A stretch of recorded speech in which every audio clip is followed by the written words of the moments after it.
رکیے، اپنی زندگی کے کچھ قیمتی لمحات اس ویڈیو کو دیجیے۔ ایسا کیوں ہوتا ہے کہ اسلامک ویڈیو کو چھوڑ دیا جاتا ہے؟ اسی بدلے میں اگر کہ کوئی اور ویڈیو ہوتی، کوئی گانے کی یا کوئی اور گیمنگ کے حوالے سے، تو اسے سپورٹ کیا جاتا ہے، لیکن اسلامک ویڈیو کو کیوں نہیں؟ آخر کیا وجہ ہے اس کی؟ ایسا نہ کیا کریں۔ خیر، ہم اپنی ویڈیو کو شروع کرتے ہیں۔ آج ہم اس ویڈیو میں دیکھیں گے کہ اللہ ہر مسلمان کو 2 بھیڑیوں سے کیوں خبردار کرتا ہے۔ بسم اللہ الرحمن الرحیم۔ آج ہم ایک اہم موضوع پر بات کریں گے جو کہ ہر مسلمان کے لیے قابل غور ہے۔ اللہ تعالیٰ ہر مسلمان کو 2 بھیڑیوں سے خبردار کرتا ہے۔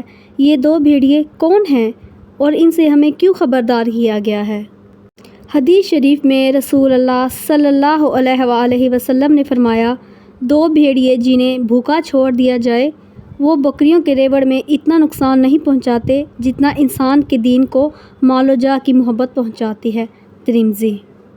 اس حدیث میں رسول اللہ صلی اللہ علیہ وآلہ وسلم نے ہمیں 2 بھیڑیوں یعنی مال و دولت کی محبت اور جاہ و منصب کی محبت سے خبردار کیا ہے۔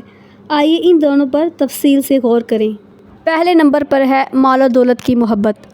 مال و دولت کی محبت ایک ایسا فتنہ ہے جو انسان کو صحیح راستے سے بھٹکا سکتا ہے۔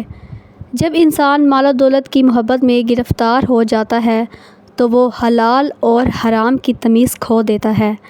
اللہ تعالیٰ نے قرآن پاک میں فرمایا، اے ایمان والو، تمہارے مال اور تمہاری اولاد تمہیں اللہ کی یاد سے غافل نہ کر دیں۔ المنافقون آیت نمبر 9۔ یہ آیت ہمیں اس بات کی طرف اشارہ کرتی ہے کہ مال و دولت کی محبت اللہ تعالیٰ کی یاد سے غافل کر سکتی ہے اور یہ غفلت انسان کو گمراہی کی طرف لے جا سکتی ہے۔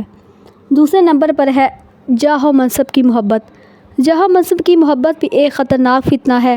جب انسان جاہ و منصب کی محبت میں مبتلا ہوتا ہے تو وہ اپنی انا اور غرور میں مبتلا ہو جاتا ہے۔ اللہ تعالیٰ نے فرمایا، بے شک غرور کرنے والے اور فخر کرنے والے کو پسند نہیں کرتا۔ لقمان آیت نمبر 18۔ غرور اور فخر انسان کو اللہ کی نافرمانی کی طرف لے جاتا ہے اور انسان اللہ کی رحمت سے دور ہو جاتا ہے۔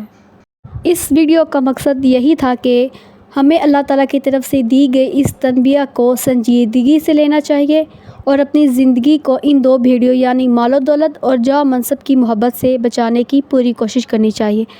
ہمیں اپنی زندگی کو اللہ کی رضا کے مطابق گزارنے کی کوشش کرنی چاہیے اور ہمیں اللہ کی یاد میں مشغول رہنا چاہیے۔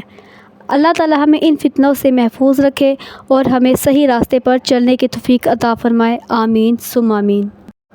امید ہے آج کی ویڈیو آپ کو پسند آئی ہوگی۔ سو لائک، شیئر اور کمنٹ کرنا مت بھولیے and don't forget to press the bell icon.